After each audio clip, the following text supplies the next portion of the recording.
Imagine drawing a picture so large that it can only be seen from an airplane. Now imagine doing it 2,000 years ago. Without aircraft, without satellites, without any technology that should have made it possible. And then imagine that nobody, not historians, not archaeologists, not scientists with the most advanced technology on Earth, can agree on why you did it. This is the mystery of the Nazca Lines. And the more you learn about them, the less sense they make. In the southern desert of Peru, between the towns of Nazca and Palpa, lies one of the most bizarre and unexplained archaeological sites on the planet. Carved into the surface of a high, arid plateau are hundreds of enormous drawings. Lines that stretch for miles in perfectly straight paths. Geometric shapes, triangles, spirals, trapezoids, covering vast areas of desert floor. And scattered among them, massive figures of animals and humans.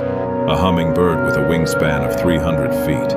A spider the size of a football field. A monkey with a spiraling tail stretching over 300 feet long. A condor, a whale, a mysterious figure with enormous round eyes that some people call the Astronaut. There are over 800 straight lines, 300 geometric figures, and 70 animal and plant drawings in total.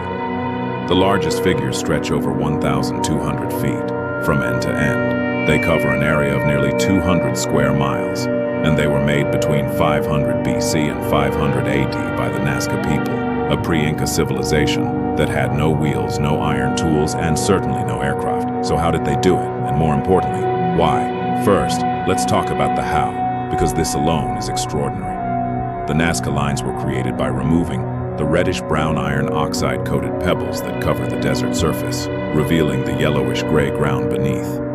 The contrast between the two colors creates the lines and figures visible from above.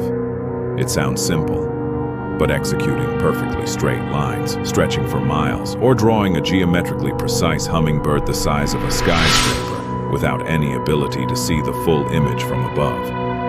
That is an engineering achievement that still baffles experts.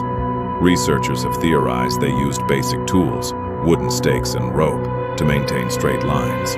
Small-scale drawings on cloth may have been used as blueprints, then scaled up mathematically on the desert floor. It's possible, but it required extraordinary precision, coordination, and planning over what must have been years of work, and they built them to last.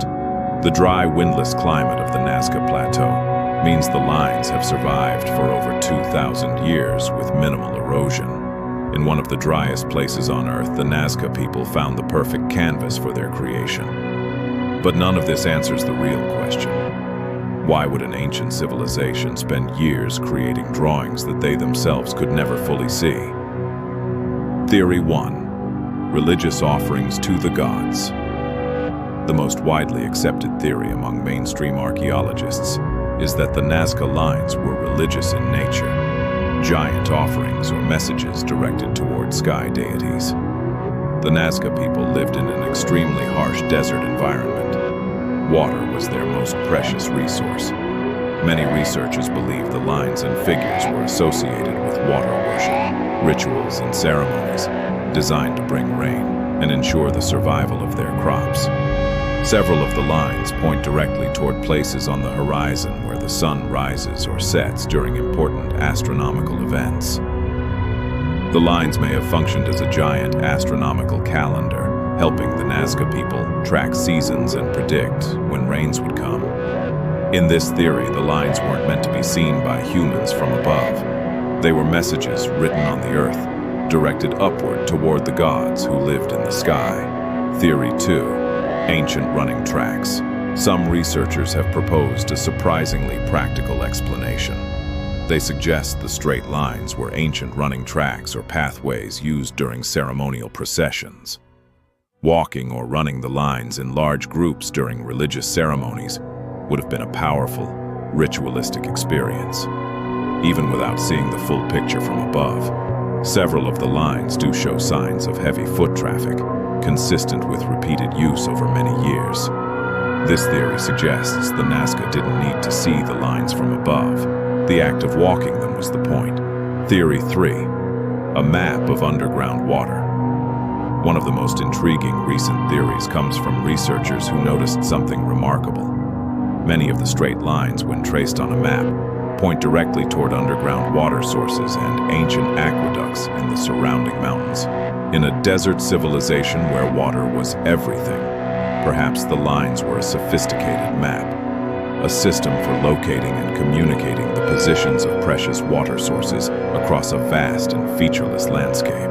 Some of the animal figures, particularly the spider, are thought to represent species associated with water and rain in Andean mythology, supporting the idea that water was at the heart of everything the Nazca Lines represent. Theory 4. The Ancient Aliens Theory. We cannot talk about the Nazca Lines without addressing the theory that has captured the popular imagination for decades. Some people believe the lines were created as landing strips or signals for extraterrestrial visitors. The sheer scale of the figures, only visible from the air, seems to suggest they were designed to be seen from above, by something that could fly. The mainstream archaeological community overwhelmingly rejects this theory. There is no physical evidence of any kind supporting extraterrestrial involvement, and the tools, techniques, and cultural context needed to create the lines have all been documented. But here's the honest truth. The alien theory exists because the Nazca Lines genuinely do seem impossible. And when something seems impossible, the human mind reaches for extraordinary explanations. The real explanation is likely more powerful than aliens. It's the story of a human civilization so determined, so creative, and so spiritually motivated that they spent generations carving giant messages into the desert floor. Messages directed not at other humans, but at the sky itself.